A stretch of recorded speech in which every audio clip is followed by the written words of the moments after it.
No trade. You are live. I gotta set up the.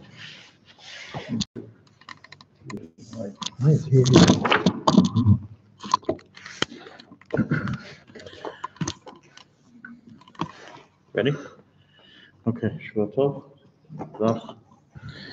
We were in the middle of Simulation and Daled, and we discussed thus far regarding the laws of barbecuing meat on Erev Shabbos into Shabbos, meaning leaving the meat on barbecue. We're going to review what we discussed last week. We also went into the beginning last week of discussing baking foods, right? Baking bread into Shabbos.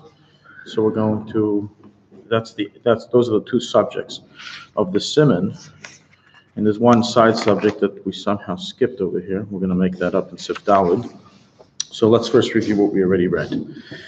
So we said is that when it comes to roasting foods into Shabbos, meaning leaving meat on a barbecue grill, so it has different regulations than the regular leaving on a stovetop or leaving on an oven. Some are more lenient. Sometimes it's more stringent. We said it has different regulations, but the bottom line is, not to get too confused, is that the bottom line is that when doing a normal barbecue grill, we require that the meat be half roasted throughout its density. It has to be half roasted, which means that it's edible in a time of need, etc.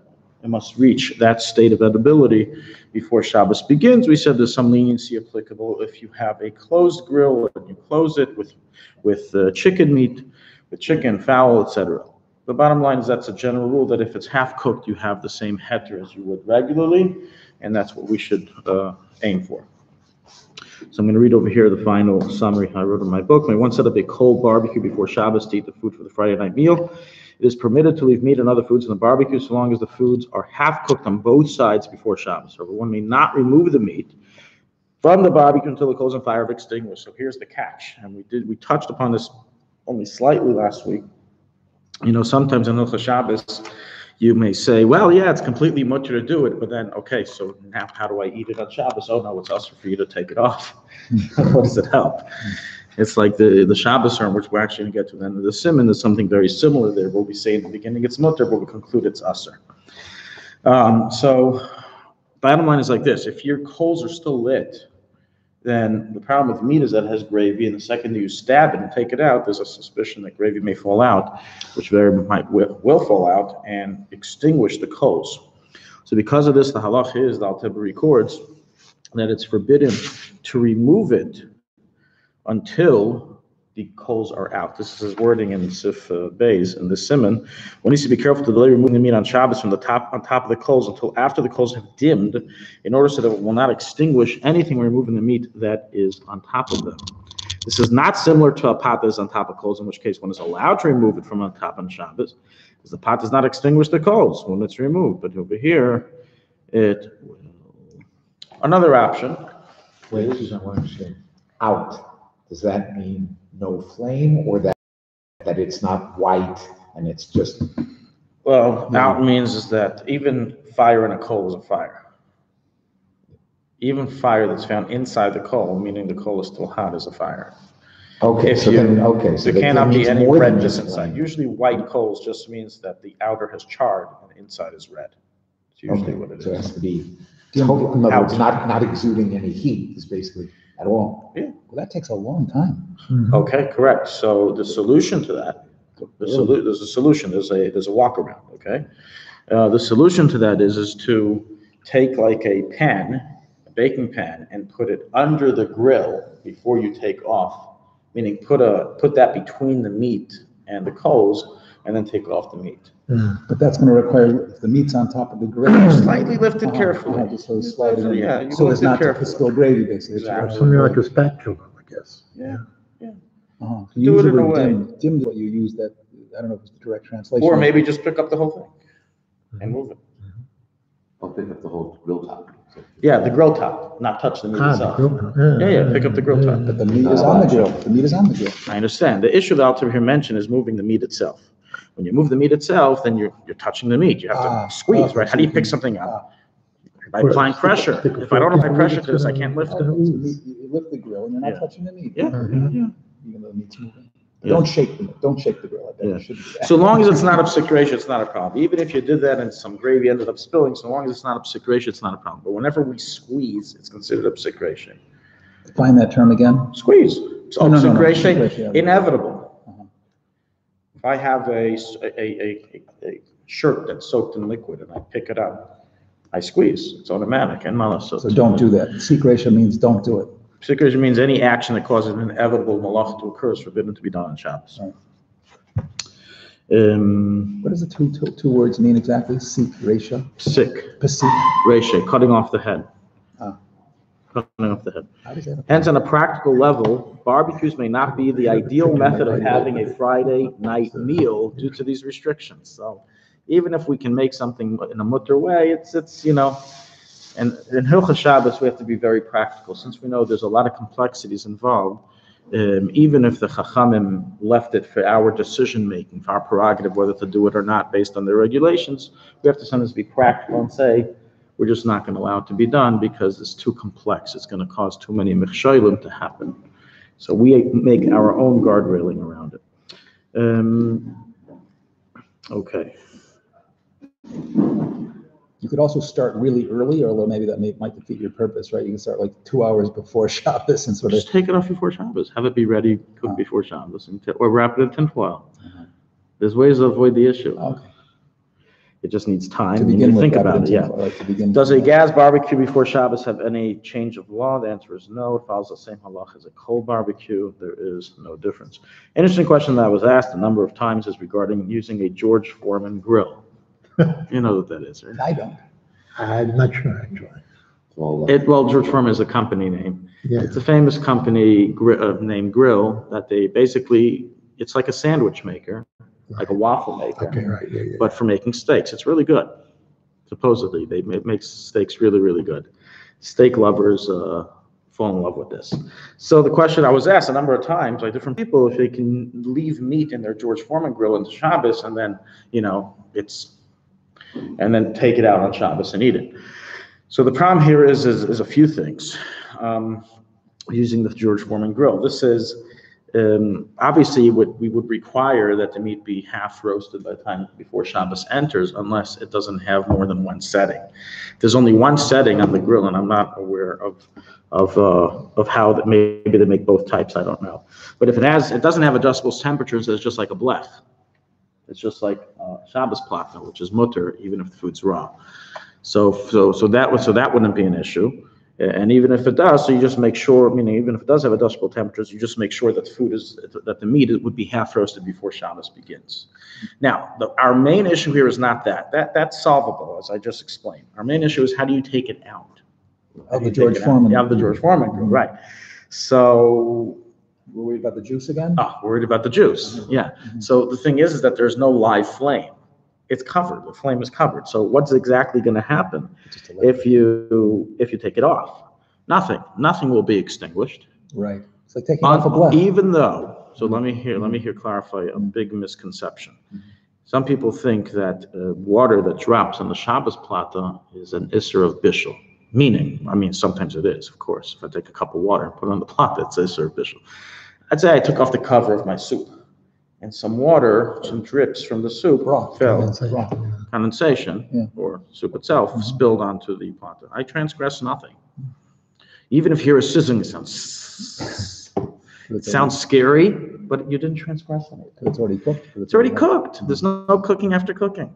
With water, with liquid. With hot liquids, yeah. So there's nothing, the fact that you brought it now from one temperature to a higher temperature is not defined as cooking. Cooking is not defined as changing temperatures. Cooking is defined as bringing it from a state of uncooked to a state of cooked. Right. So with the coals issue, you're not worried about that. So here I have no issue. No, by the coals, I'm extinguishing the coals. Yeah, right. You're right. But here there's no coals. So that's not our issue, but we have a different issue. When I looked into it, I understood that a lot of these George Foreman grills are temperature-based. They're temperature-based to keep the meat warm, to keep it hot, etc. So as soon as I open it to remove my meat, the machine, if it's not turned off, tells, "Hey, we just got an Antarctic freeze here. Let's turn back on." It's got a thermometer. In other words. It has a thermometer. Yes, thermometer base. Yes. Furthermore, we have another shaila involved in this. Due to magus, it's prohibited to remove a food, especially food that contains gravy or liquid, from on a fire on Shabbos, meaning you have to take the pot off.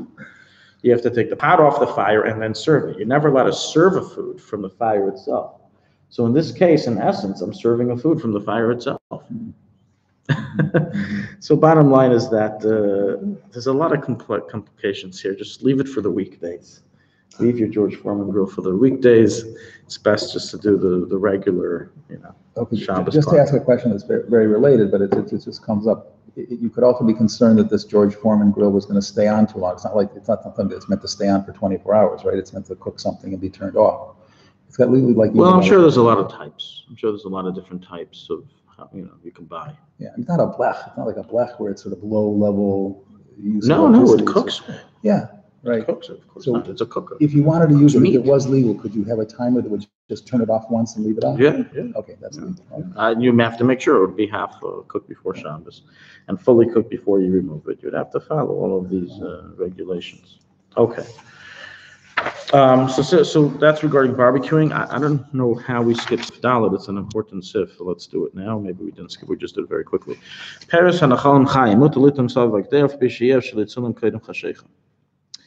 So there's a general question. The question is like this: raw fruits and vegetables that may I add are edible in the current state.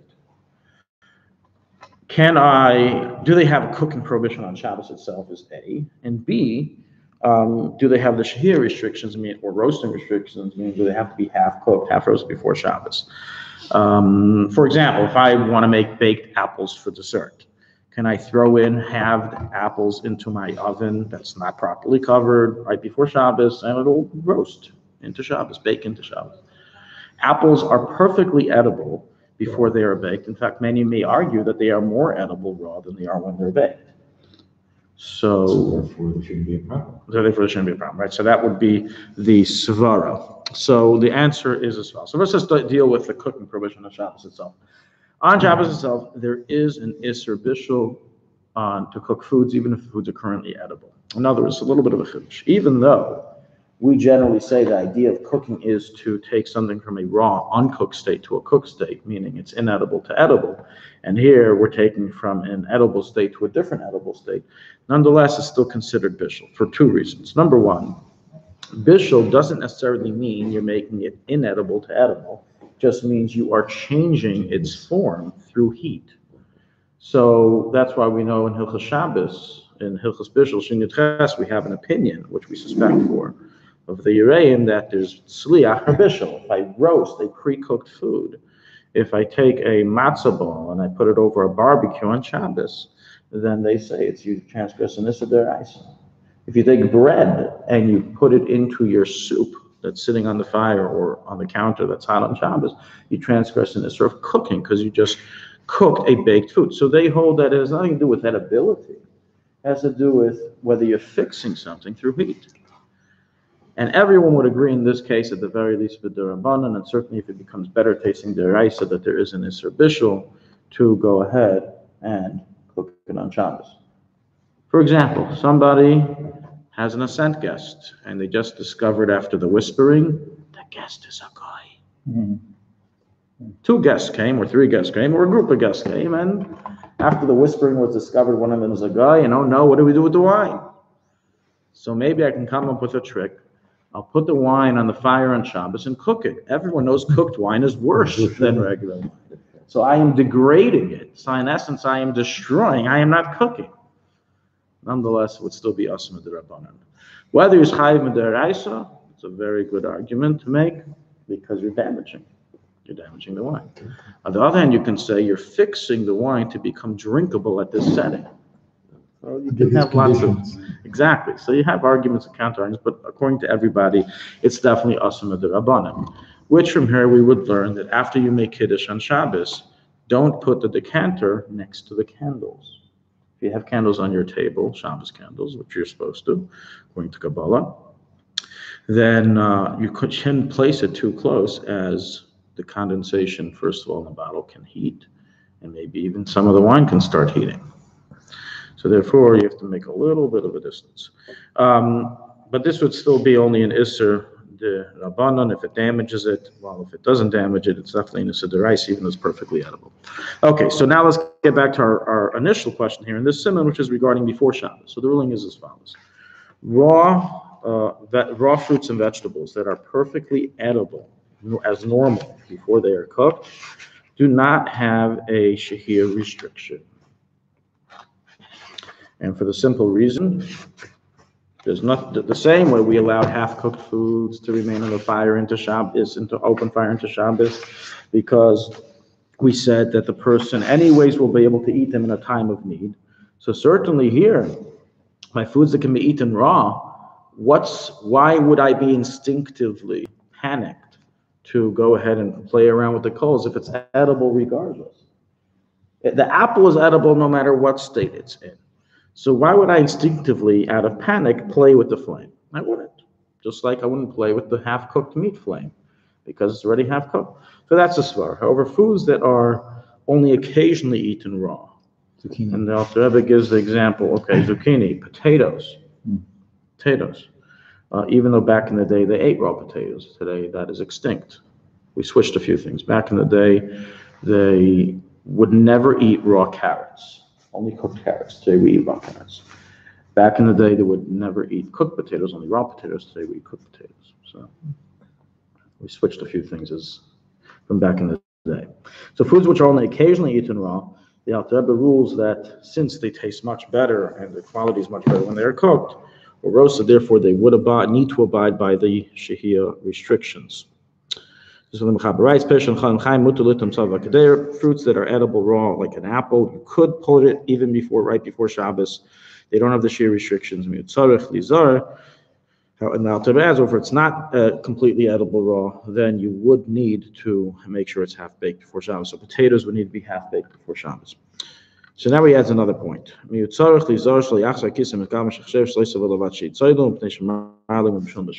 touches upon now the subject.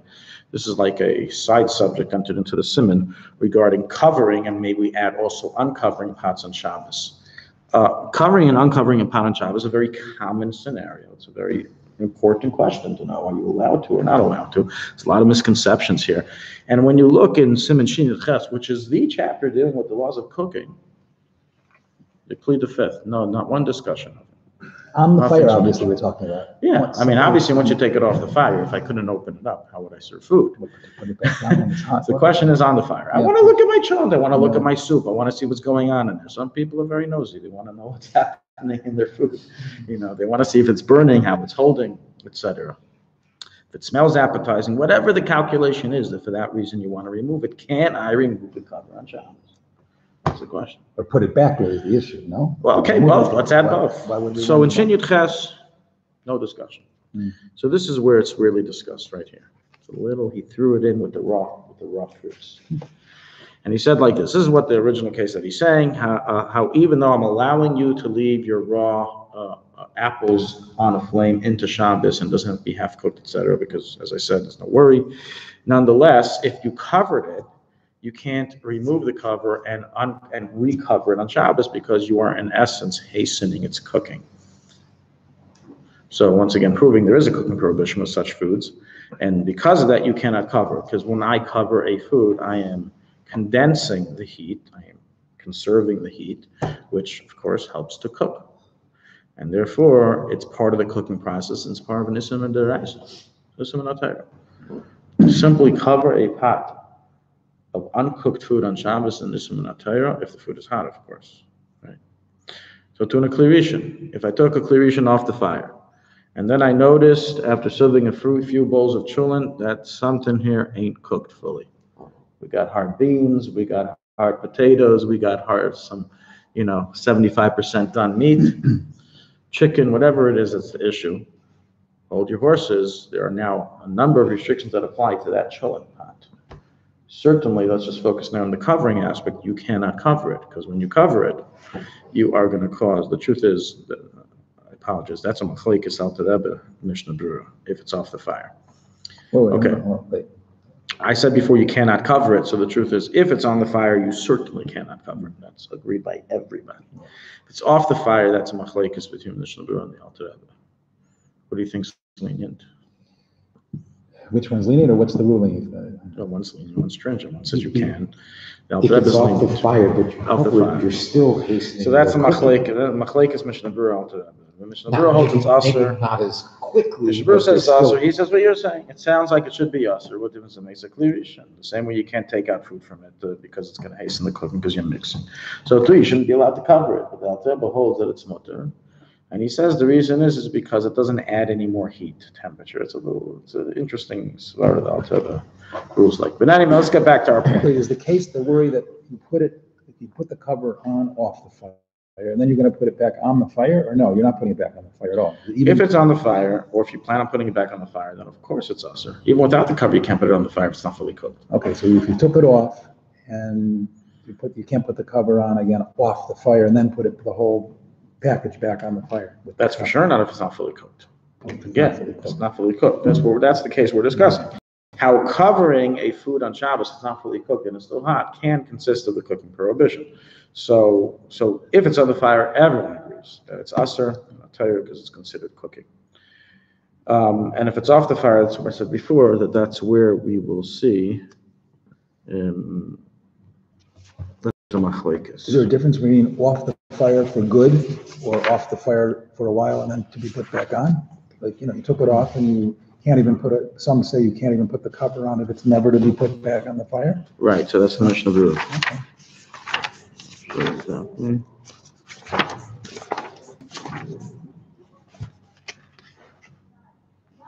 So wait a second, how do we do One this? second. How do we do the thing with we're able to do a fully cooked soup with the 6 conditions. We can do that because it's. That's fully why cooked. one of 6 conditions It's is. fully cooked, of course. Yeah. So it's a machlekes in Alter Rebbe. The Alter Rebbe brings in Rishon of Zion, and the Mishnah Berurah also brings in Mishnah of Zion. So that's the machlekes. Conserving heat versus adding temperature. In other words, is just conserving heat to remain longer part of the cooking prohibition? But let's be honest, the longer the heat remains, the more it's going to be able to cook. Or do you have to actually add in temperature to help in the cooking through putting the cover on? Okay, the bottom line is that let's just focus on the fire itself. That's our main case. So now, what about a cooked food? So not cooked food, I understand. A fully cooked food. So the answer is that we don't find any restriction in Halacha. I don't find in the Shulchan Aruch any restriction mentioned Even on the that you fire. cannot remove a cover from a pot of food that's on the fire. Correct. Fully cooked, you cannot? Fully cooked food that is on your fire, regarding removing, it's mutter with everything. Yeah. Just remove Yeah. it. You're descending, you're noting it from its cooking process. So that's for sure, even by a not cooked food, that's not a problem. The problem is putting it back on. So by a fully cooked food, we do not find an issue of putting it back on. Look, we can learn from the Chaber himself. The Chaber says, this fruit that's not yet fully cooked, oh, by the way, don't cover it on Shabbos because it hastens the cooking. What does that imply to me? If it's already fully cooked, there's nothing to hasten. It's mutter. So let me ask you, what's that's fully cooked? Okay, 1 second. I'll take question in a second. Let me just summarize this halacha so we know halacha l'maisa what to do. The bottom line is as follows: min adin, it's 100% permitted to take a cover off your pot that's on the fire, check out the food momentarily, and put it back on. There's no cooking prohibition involved unless, and this will answer your question, there is reason to assume that it is not fully cooked. If you taste your food before Shabbos, you see that the potatoes are good, the beans are good. In general, if you put it up with enough time and you know how it cooks, then it's not an issue. If you're using a crock pot, you're right, it may be a real issue because it's a slow cooker. Okay, if you cook your right, most people the food is fully cooked before Shabbos. It's not an issue, so you can take it off, put it back on. Only you have to worry about is not to hold on to it too long, because then the condensation cools off, and then you have an issue of cooking the condensation when you put the cover back on the pot that's on the fire. So you have 2 options: either, as I said, momentarily look and put it back on, not enough time will pass for it to cool off, or leave it on the blech, take it off, put it on the blech. That's what I do. I take it off, I put the cover on the blech. So you can put, if it's fully cooked and you can put that top right back on it on the blech if you want. Correct. Wow. Now, there is a posek who is machmer, and he says the following svara. What happens when you put the cover back onto the pot? It's going to cause it to boil. And the boil is a form of mixing, and you're not allowed to mix food that's on the fire. Who said it's going to boil? It wasn't boiling before you took it. So the pashtus, when we're talking about our Shabbos platas, it's not going to reach a boil, unless it's broken. The plata, and it's too much energy is coming out of it. But normally it won't reach those. So even according to that opinion, we won't have anything to worry about. It won't reach a boil. And also on a blech, it depends on where it is near the fire. But even if it is in an area that causes it to boil, the majority of places can negate his worry, and they say that's not an issue of magus. We do not suspect for it. And again, the poskim don't mention any restriction regarding this. The restriction is only if the food is not fully cooked. If it is fully cooked, it's not. So the bottom line is that it is mutter. Yeah, your question. Yeah, my question is it a subjective standard or an objective standard? No, it's cooked. If it's fully cooked, is not subjective. It's meaning that Unless you can eat it. That's the. Well, no, So, like, because that's with subjective. meat. Okay, That's subjective. let's It take means meat. that let's say a potato. When I say fully cooked, that means that it's raw. It's fully soft enough to. Yeah, no, that's easy. That's about meat. Okay, let's say you have a roast. I like it rare, and so if it's rare, subjectively, I say it's fully cooked.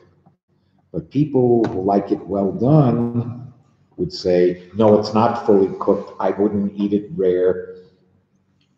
I would say that it's definitely not subjective. And we discussed this last week regarding the Russian family who likes eating raw chicken. So it definitely cannot be viewed as subjective. It's something that's physical. It's something that's scientific. The change of form of the meat that occurs through cooking. Like by bread, they gave an example. How do you see if the bread is half baked if the dough no longer attaches when you take it apart? The dough doesn't stretch. So I'd say also whatever the physical change that is meant to occur through cooking by that specific food needs to occur. So let's say we know by meat, the same thing, that meat that is meat that is fully cooked, meat that is raw has this very fleshy, chewy, fleshy attachment to it when you chew it. While cooked meat, no matter how, yes, often when you take meat that's not very well done, it may not be fully cooked. I agree. And some people eat not fully cooked meat, but that wouldn't change the halacha. It would need to be fully cooked in terms of that the change in the meat that occurs through cooking is accomplished. Past that, it's your decision how well done you want it. Okay. One more question. That fully cooked pot that you can put the cover back on Shabbos, and can you also serve out of that pot on the fire? Whoa. How'd you jump from putting a cover to serving? I doubted No, it. that's magus. That's magus. That's Shin Yud Ches. That's And exclusive. why is that? It's not cooking it more. It's We'll cooked. discuss in 318. It's a form of cooking. It is a form of cooking. If it's fully cooked, it's only also the Rabban on the food. So the rice would be okay. Yeah. But we go by the Rabbanan, obviously. Yeah. Everybody agrees with that? Yes. Interesting. We'll get to that. A form 318. of cooking, isn't that kind of You're curious? saying that you yourself, you put the cover on top of the blech, how? Upside down, not upside down? No, then if I put it with the holder on top, then I would defeat the purpose of why I'm doing that. I'm doing that in order so the condensation stays hot. So I have to do it by placing, like it's on top of the pot. So I put it down, with the cover, with the handle on top. And I said before, it causes sizzling. There's no isser. There is no isser. The serving is more than a looking like cooking issue. It goes beyond that, I would guess. The serving on it, if it's beyond. Well, in 318 we'll Okay, discuss it. fine. We'll discuss it. But the bottom line said it's not allowed. You have to take it off the fire. Okay, we began last week regarding bread. We're going to finish and that's the end of the simon is regarding the bread halacha. So we're going to go through that.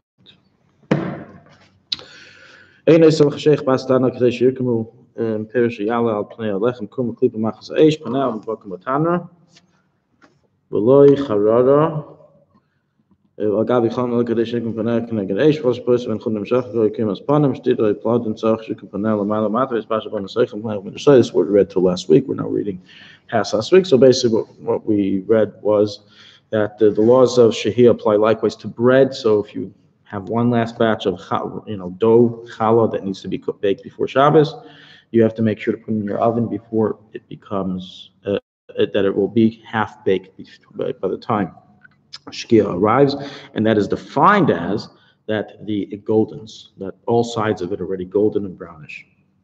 Or as I said before, the taking apart and the dough doesn't stretch. That's an oven that's going to be left on, not just from the heat. It's going to be left on into Shabbos, correct. Now what if somebody transgressed? They didn't know this.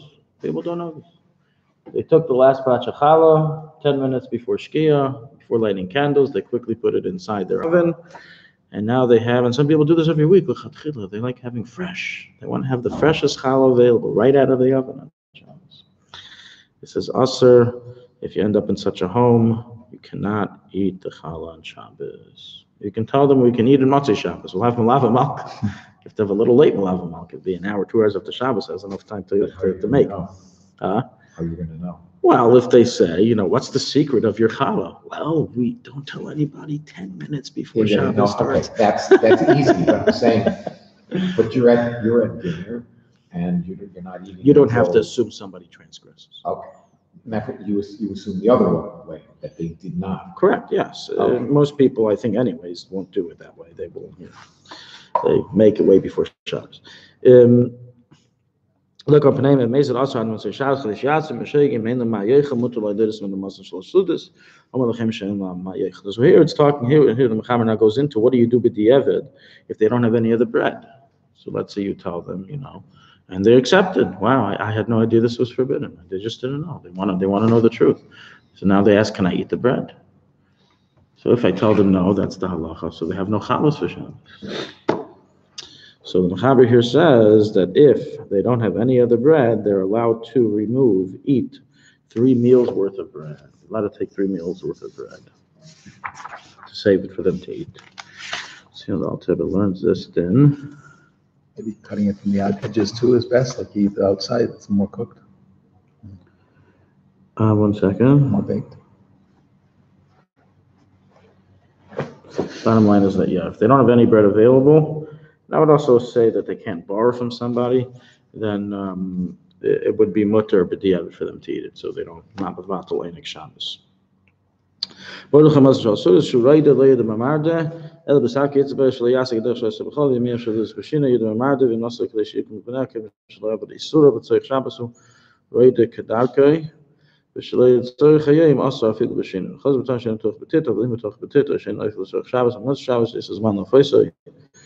Okay. A few things were said over here.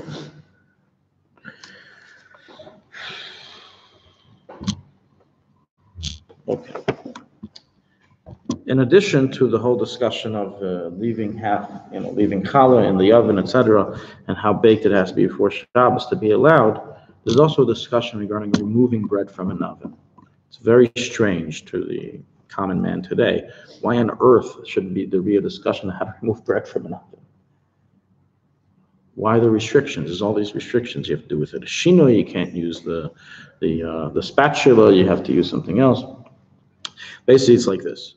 If you ever been to an old, third world oven, bakery, or a pita ovens that they have in, shawarma shops, if they make their own pita there, or falafel shops, then it's a skill. You have to be very skilled to know what you're doing, because the way bread ovens were made back then is that you would attach the dough to the side walls and have it bake in that form, and you have to do it in a way and remove it in a way that it wouldn't burn, it wouldn't fall, and you wouldn't burn yourself.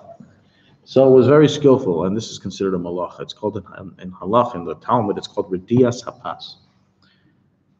Now, even though it's not a real malacha of 39 malachas, since it is a skillful activity, the sages prohibited it on Shabbos. Simply removing the bread. Now, our ovens today, you do not have to be very skillful to remove the bread. Just open it up, take a mitten, and take it out. But, so not a problem. So we don't have these restrictions. Basically, this whole discussion I just read here is not relevant in today's ovens, but if somebody happens to have one of these old school ovens, then they would have these restrictions to remove it on Shabbos. Even if everything there was 100% baked before Shabbos, they didn't have any issue with the Shiur restrictions. It's a different subject. It's the issue called Redias Hapas, that the Chachamim made restrictions on how to take it out.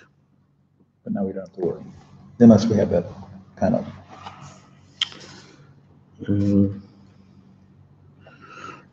Now we don't have that word, correct.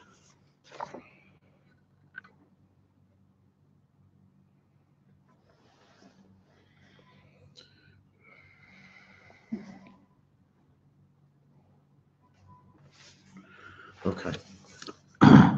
Another point here that was mentioned is the following, and this is applicable even by our ovens today.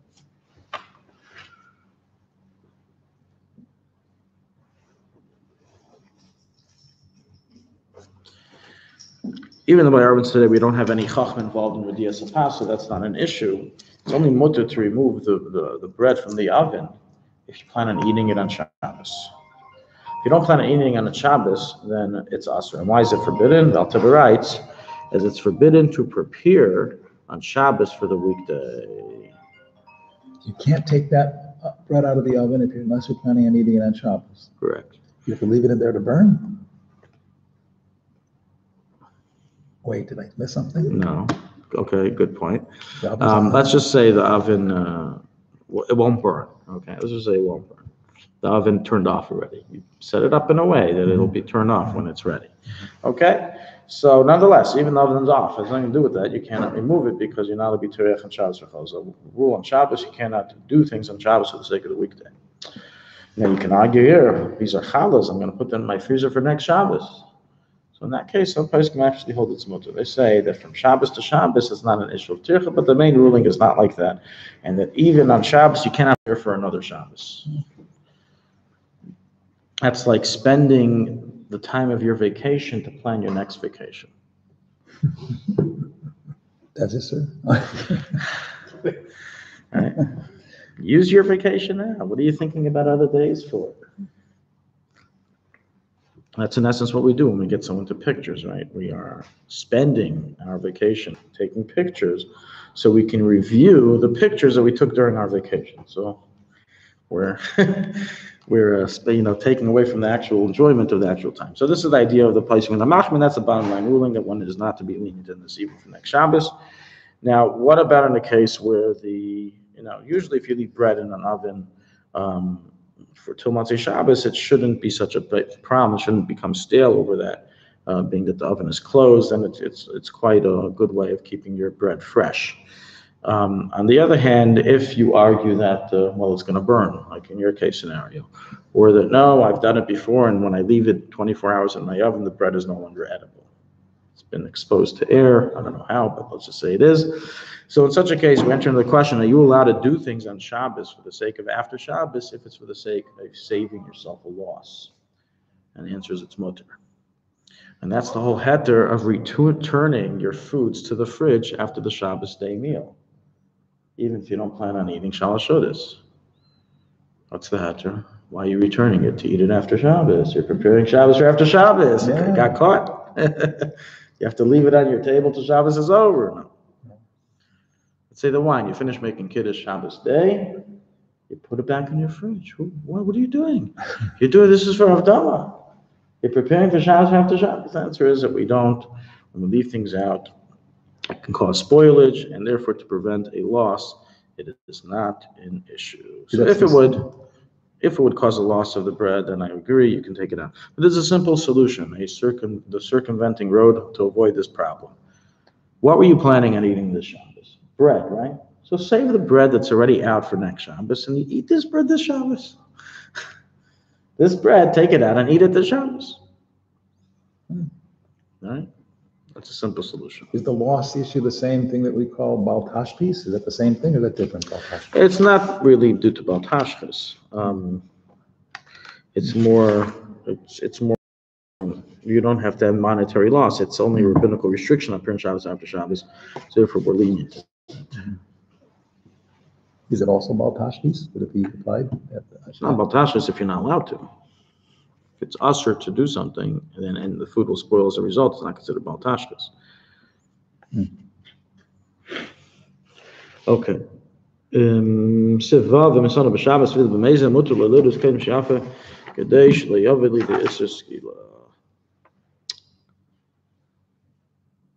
person wasn't paying attention to the clock. They took the bread and put it in the oven on Shabbos itself. It's after Shkia. The oven's on. They took the last batch of challah, put it in the oven. Shabbos has already begun. 2 minutes later, someone comes and says, Mom, what'd you do? So don't you know Shkia was 15 minutes ago? Shkia was 10 minutes ago. So now our question is, this is the following dilemma. Can she remove the bread from the oven to save herself from transgressing the biblical prohibition?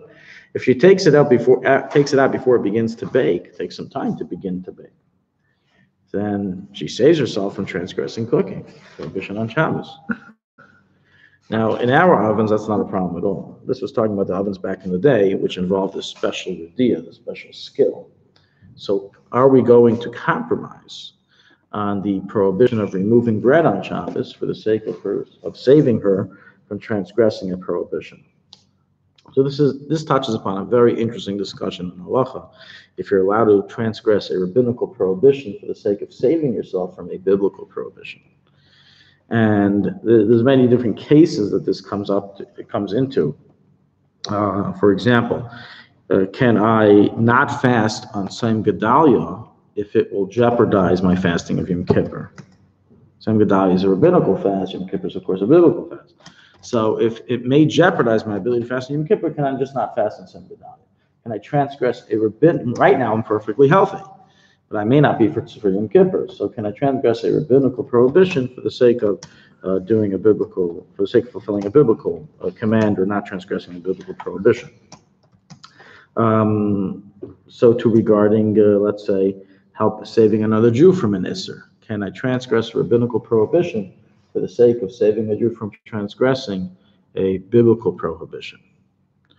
And this is so there's halachas to this topic, but this also swerves from halacha to hashkafa, because there's a lot of cases that aren't very clear. I'll give a classical example. We did a daily not too long ago regarding are you allowed to invite a non-religious Jew for Shabbos, for the shul, or for Kiddush, for the Shabbos meal, if they're going to drive to the location on Shabbos? So here I'm trying to be mekarev them, but at the same time, I am having them do a malacha due to me because of me. They're going to be driving because of me. So can I allow a transgression to occur? Because another example that's given is, am I allowed to, this is Shiloh was asked, the Shevet Levi was asked, can I spend Shabbos by the kibbutzim and miss Kriyas Torah and davening with the minyan, etc., so I can be mekarev families to Yiddishkeit? So I'm trying to fulfill a deraisa, to bring back Yidden to their roots. On the other hand, I'm compromising on rabbinical commands. So the general rule is that you can compromise on a rabbinical for the sake of a biblical. That's the general rule. Let's read in how the Alter Rebbe writes it. One who transgressed and placed bread in an oven on Shabbos itself, whether it was done inadvertently or advertently, and then after he changed his mind, decided to remove it from the oven before it getting baked, then it is permitted to remove it, even though that doing so does not serve any need of Shabbos, being that it is not yet edible, since he wants to remove it now prior to baking. From sacrificial mothers of those days, which also had a prohibition of the bread, it is nevertheless permitted to be removed. This is the reason. The sages permitted one to transgress the rabbinical prohibition involving removing bread in order so that he would not come to do a biblical prohibition, which carries with it a punishment of skila, or chatas if a person does it by mistake. So, bottom line is this is the source of the rule that we allow transgressing a rabbinical prohibition for the sake of fulfilling a biblical prohibition. And those who say that on Tzom Gedalia you shouldn't fast, they base it on this. They say don't fast Tzom Gedalia so you'll have strength to fast. Now that case is a little different because that's not where one is versus the other right now. I have one right now, rabbinical. 10 days later I have, 7 days later I have a biblical. Here it's all in one shot. By me fulfilling the biblical, I have to transgress a rabbinical to do it. So the driving thing would be the opposite, because the driving is biblical. So that I would and right. So that case is more severe because obviously driving is biblical. But let's say even he would take a bus or he would take a train. Nothing biblical involved. There's no prohibition here involved in the Torah. It just would be a d'Rabbanan, for different reasons. It would be asum d'Rabbanan. Nonetheless, though, you're causing him to do a transgression. So that answers the question of how do we consider being mekarev someone? What is that defined as in Shabbos? Even though we have a precedent in Siman Shin Vav in the end of 306 that it says if a Jewish girl was kidnapped by Christians and to be converted, to be brought up by the church, turned into a Christian, you can allowed to be Machal Shabbos to save them on Shabbos. And we know Halacha L'Maisa Yad La'achim, they do Miftza'im on Friday night. They do Miftza'im on Friday night to save Jewish children born from mixed families that have a Jewish mother and Arab father, and the mother wants to escape with her children, so if they need, they do Miftza'im Friday night based on the Halacha. They drive, they use the telephone, whatever they need, they do. And that's the basis of it. It's not Pikuach Nefesh of the Guf, it's Pikuach Nefesh of the Neshama, but it's mutter.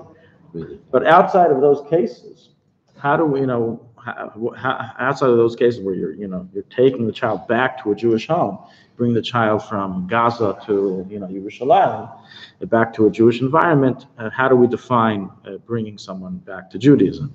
Simply him coming to your Shabbos table is not exactly, may not exactly change everything overnight, It may and may not. So how do we view it? So the answer is, so if a person says, well, it's the same thing. So would I be allowed to drive my car on Shabbos to a kibbutz to give a speech in their dining room on Shabbos?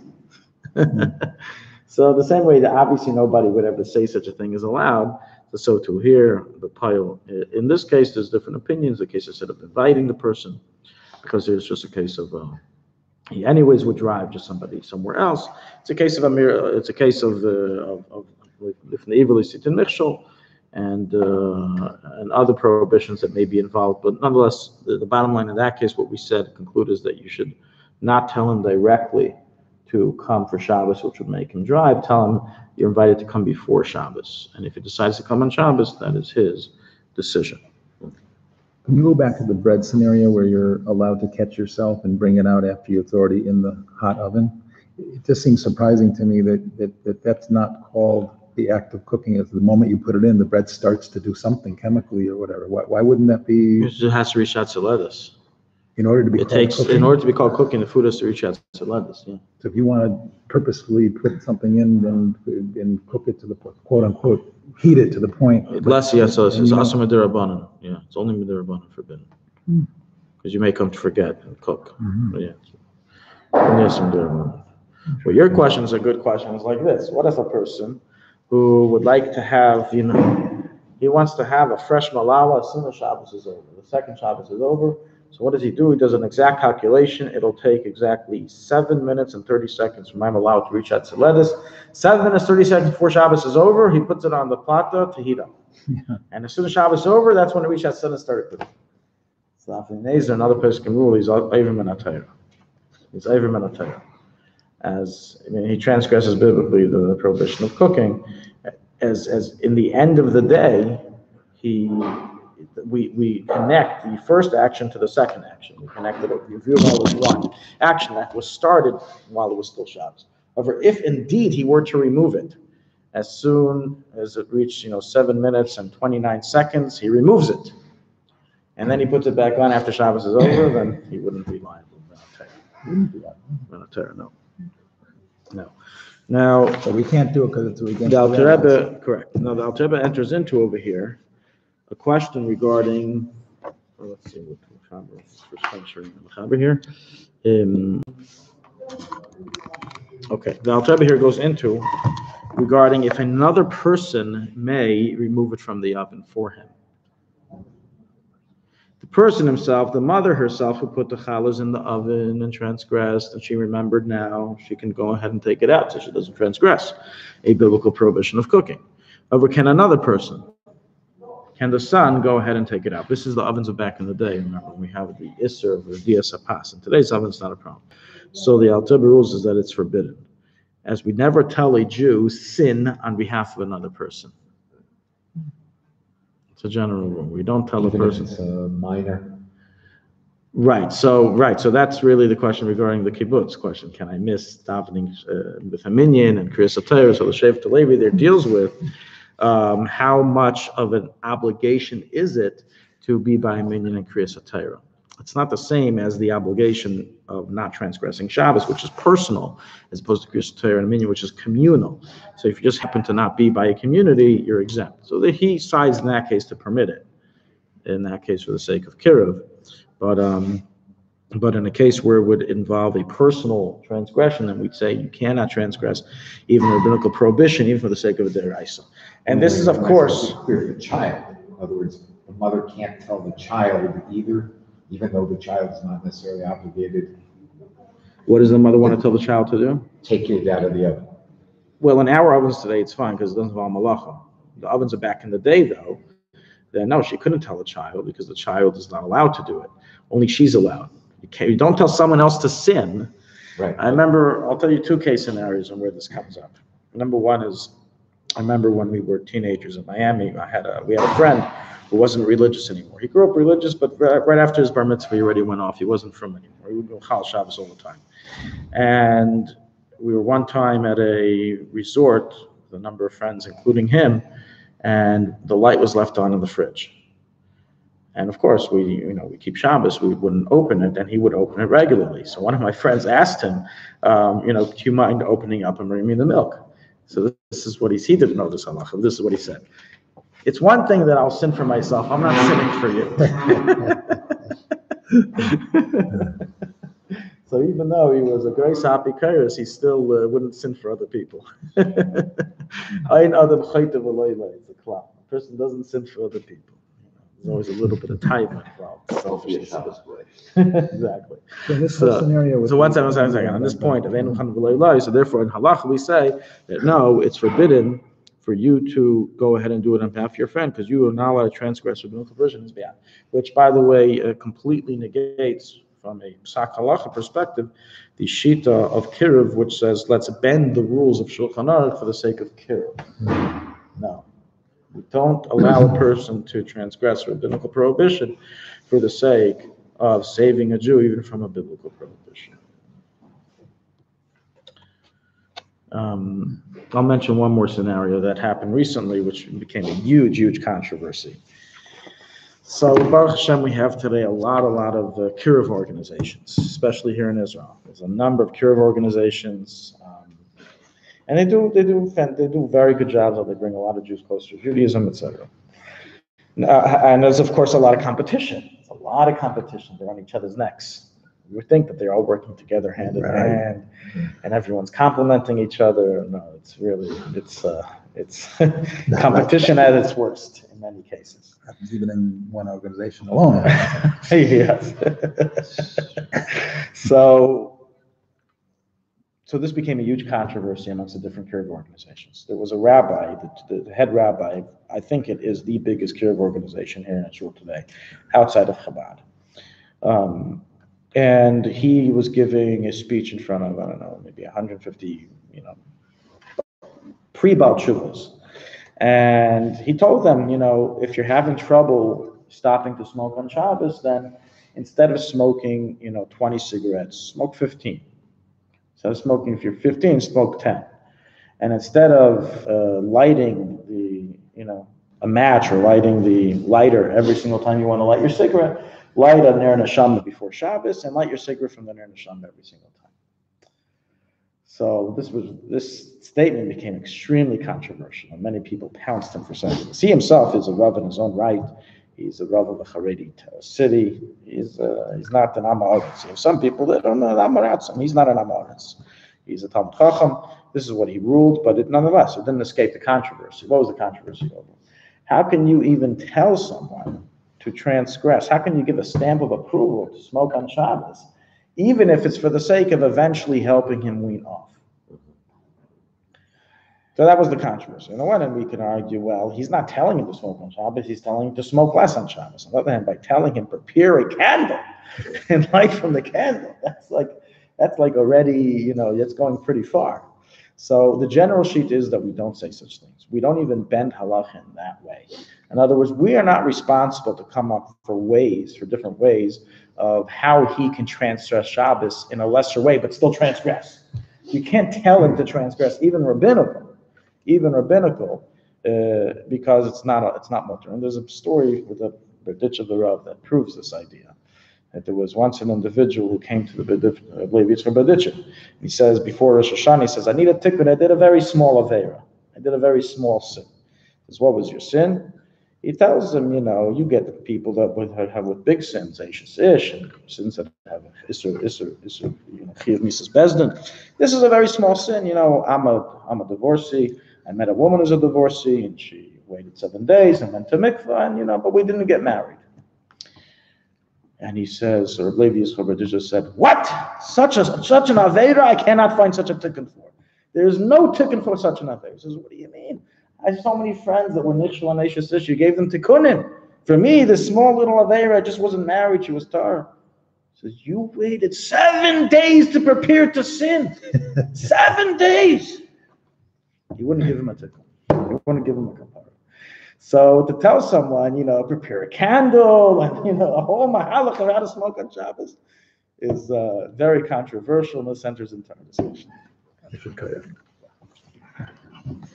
Okay, guys, hopefully you'll see a message later today. Hopefully everybody will come and be part of the whole Yud Shvat series of programs. We have a Tuesday night get together with Rabbi Goldstein at the usual time, and there'll be some extra things going on there. You hear that, Gershon? We'll be here Tuesday night. Tuesday night. Yeah, Tuesday night, 8 o'clock. Okay, we'll have some more lectures, something going on in the usual thing. Not a full blown to bring, but some other things going on that'll be interesting. It's not Halacha, Shabbos, it's. Right, or we are. maybe focused on your Tsfat, and even focus on your Tsfat. And then for Wednesday night, everybody is invited to Rabbi Gaffney's home. Wednesday night at 8 o'clock, Rabbi Gaffney is personally inviting people to come. He wants something in his home, so that's going to be also a double header for the Jewish speaker for us, okay? And you'll see all that information on a message, but I want to say it personally to everybody. Okay. Oh, shoot. It doesn't like to stop sometimes. You hit end screen and it just doesn't end. It's like